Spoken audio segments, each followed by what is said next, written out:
Moi, j'étais toujours un très fort partisan du fait que pour construire un futur, il faut respecter un passé. Ou alors il faut respecter certaines choses d'un passé sans être figé dans les choses.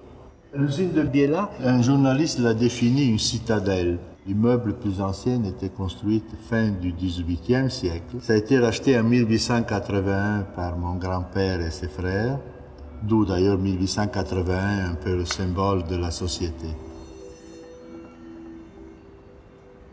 Pour moi, les plus beaux et les plus modernes et les plus créatifs et de saison en saison, ça a toujours été la maison de Cerruti. C'est presque comme un rapport culture, business culture, celui qu'il faut essayer de réaliser et que je pense que je suis en train de réaliser dans mon rapport avec Maison de Foursac.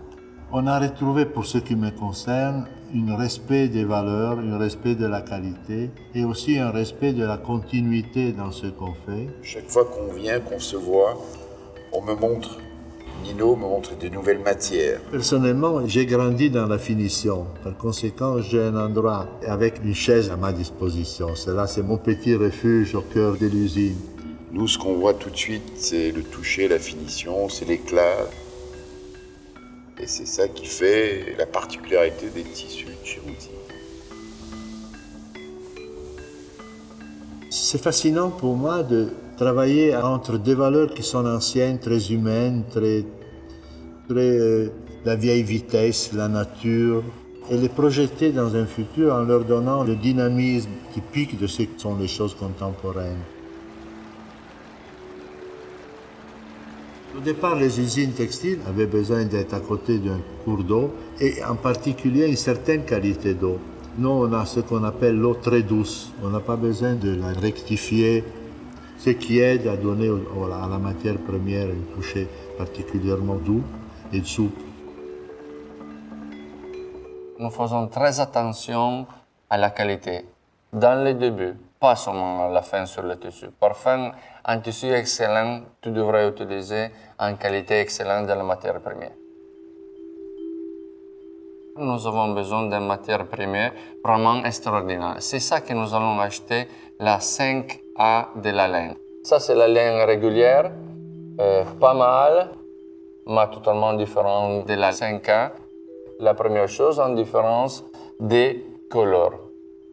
Notre production, c'est 95% de l'Australie. Là-bas, ils vont couvrir avec des manteaux de jersey les animaux.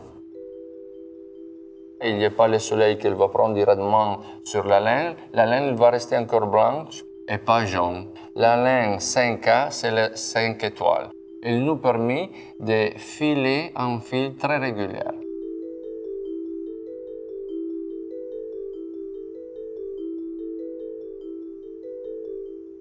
Nous avons peigné la laine grise, lavé, peigné. Avant de ça, nous avons la possibilité de faire la tintorerie, de colorer les fils.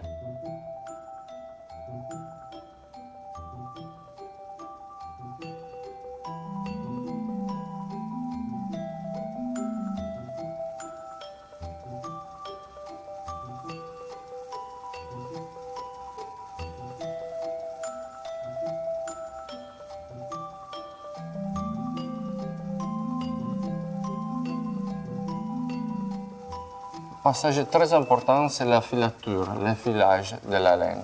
Pour obtenir une qualité très importante dans le tissu, nous avons d'affiler un fil très régulier.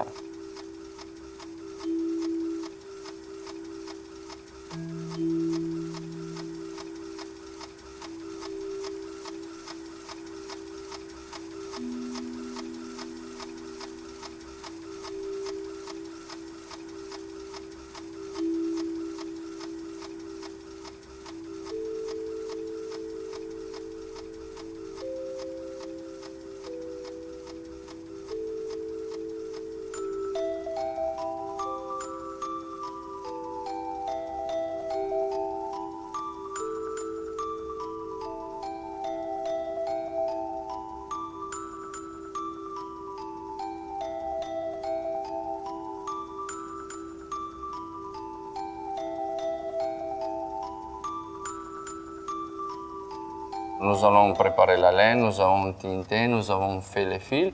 Après, nous allons faire la mise en chaîne. La mise en chaîne, c'est de préparer la chaîne pour faire les tissages.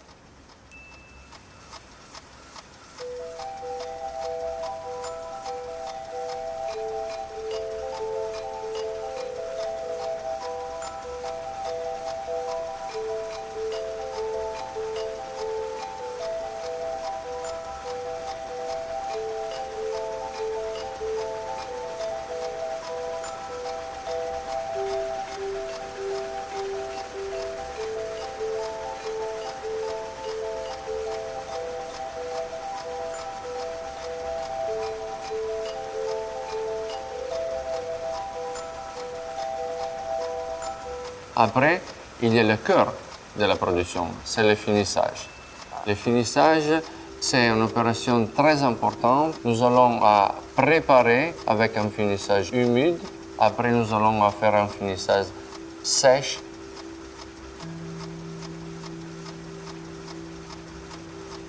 Et nous allons vérifier chaque pièce s'il y a des défauts.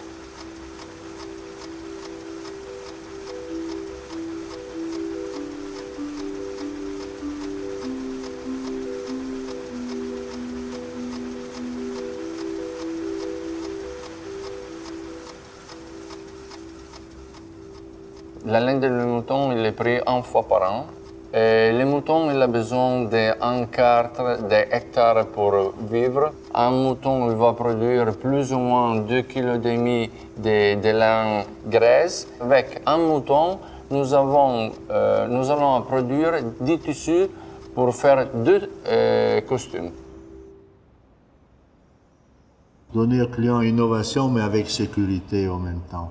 Cette philosophie s'était choisie par mon grand-père avant, mon père, et celle qui aujourd'hui fait l'identité de cette usine.